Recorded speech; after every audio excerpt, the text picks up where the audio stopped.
Let's listen to what else our journalists have to ask about. Hello, I am Marina from the journal Main Street. Could you tell us, please, Mr. Sunday, if because of the 2008 economic crisis, the amount of parishioners in your church has changed? Yes, the amount of parishioners in our church has changed. There's more now because we as a church have taken responsibility and help people in the time of a crisis. So of course, people are coming more than ever before in order to get some help. Hello? Could you speak? So the topic of today's program is good and evil in Ukraine.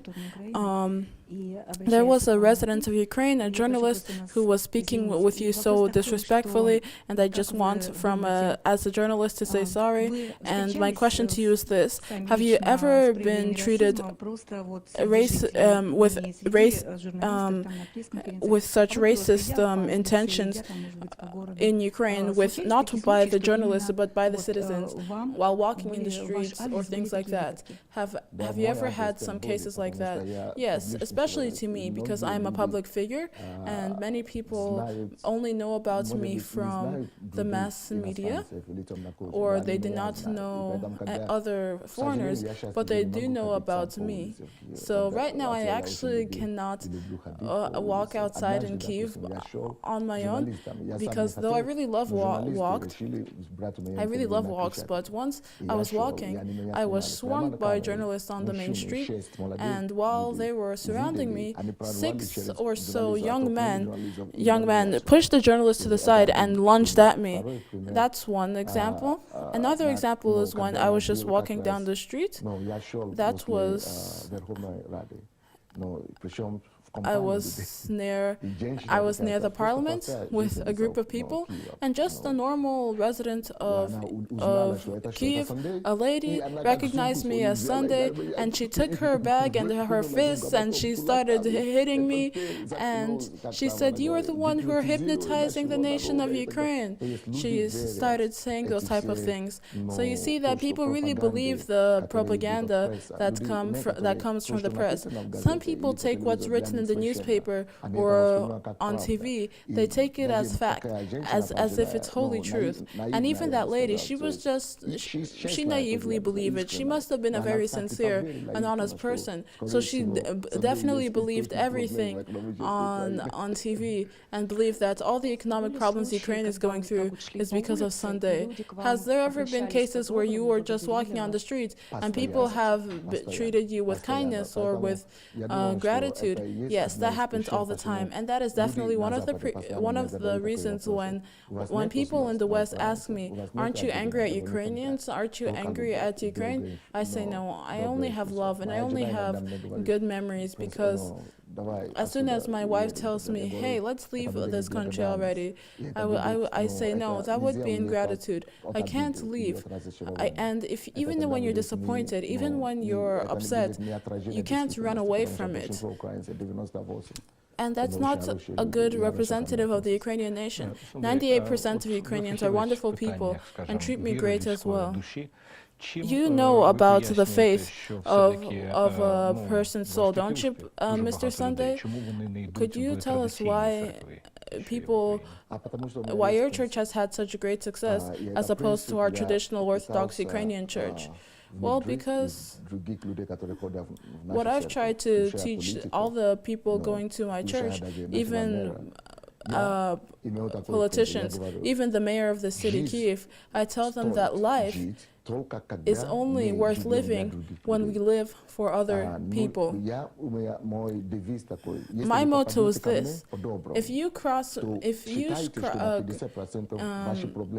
if our paths cross, then at least 50% of your problems are solved, because I will take it upon myself with my connections, with my resources, with my time to help you. And people see those results, because my motto is to live for people, and people see the results of that, because And what I say is that, and for all the people that criticize me, if those people criticizing me do 1% of what I've done for Ukraine, a lot of people will come to them as well. Unfortunately, people love generalization here. Helping each person individually, person by person, isn't well accepted here. Well, maybe because our church is more sincere, more honest about the fact that following Christ is suffering. Of the 12 disciples that followed Jesus originally, only one of them was able to die a natural death. The rest died horrible, inhumane deaths. And all throughout the history of Christianity, there's been hardship, there's been sacrifice, there's been persecution. You tell people that they can live better with God. You live better with God in heaven, but here on earth, you have burdens and you have problems. Yes, problems are always a thing, but you live better. It's easier to live when you're with God. Think about a child that has no parents, that has no shelter.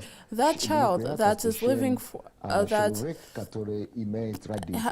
has spent every day outside without parents since they were 2 or 3, they're gonna have a lot more problems in their life than a child that grew up in the house with in the environment of loving parents. And so I don't want our people to be like orphans. I want them to experience the love and support of God. And I do believe that it's better to live when the Father is supporting you. And I believe that many people can testify to the fact that if you have a sincere relationship with Christ, then you live better.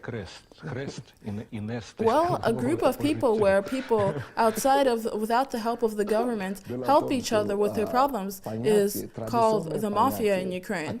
As for the church, that's a place where people come to carry their cross.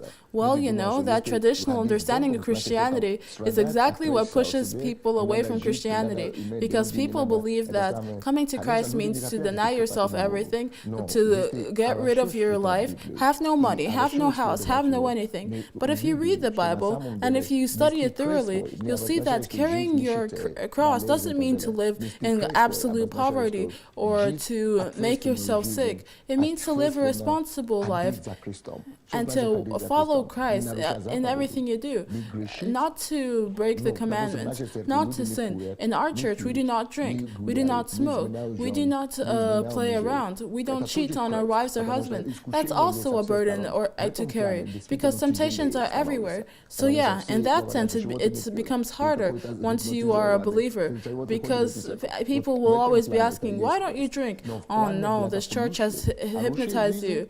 Yeah, that's difficult, but a good life, a fruitful life, God can give you that, because the Bible says Satan comes to kill, to steal, and to harm. But Jesus says that he comes into the life of someone to give them life, and not just any life, but life in abundance. And the God in which I believe is the God that comes only to improve the life of a person and to give that person a better life and life in abundance. On the program, the fourth branch of government was Pastor Sunday. People have asked on our show, why does Pastor Sunday preach in Ukraine, not in Nigeria? I want to ask our Orthodox bishops, why do you do not preach in Ukraine, but in Nigeria, but here in Ukraine? And why don't you actually preach in Ukraine, but leave everything to this handsome man over here?